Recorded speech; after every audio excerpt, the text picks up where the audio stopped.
I superlativi. In a recent lesson, you learned how to make comparisons in Italian. In this lesson, you will learn to use the superlative.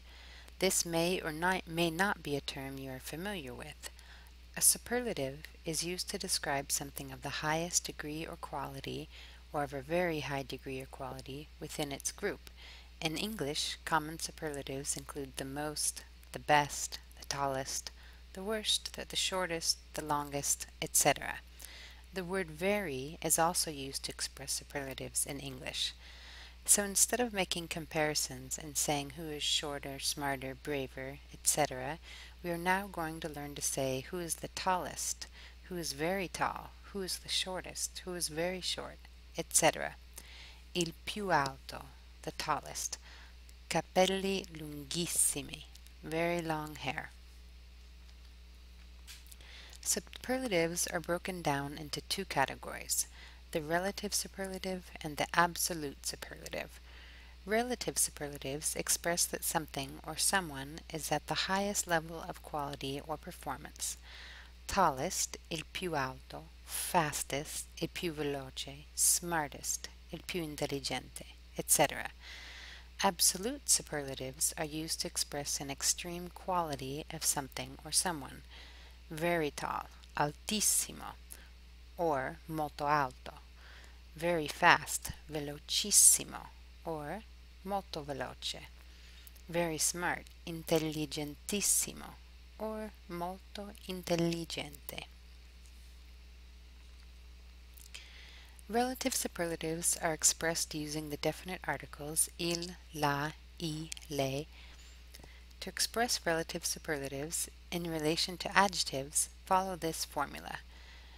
The definite articles il, la, I, or le plus più or meno plus the adjective. For example, mio fratello è il più alto, or l'italiano è il meno facile. My brother's the tallest, Italian is the hardest. To express the group within which the subject is of the highest degree, use di. Mio fratello è il più alto dei ragazzi nella sua classe. My brother is the tallest of the boys in his class.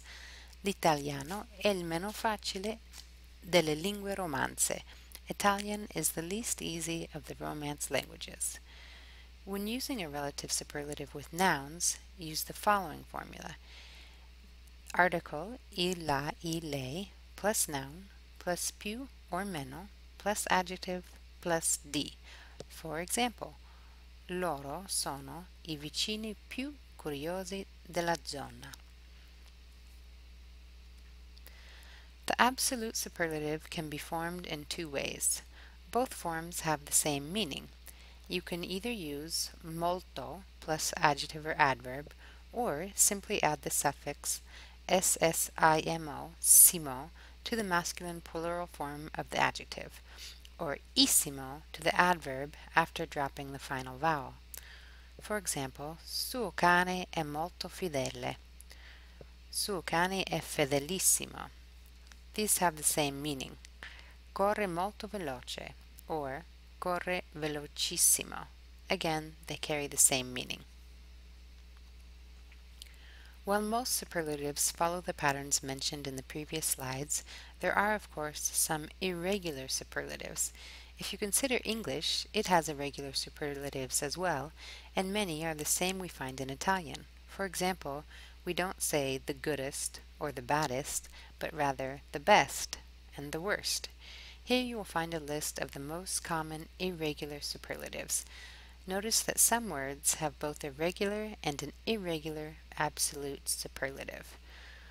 I will read through the list for the sake of pronunciation practice.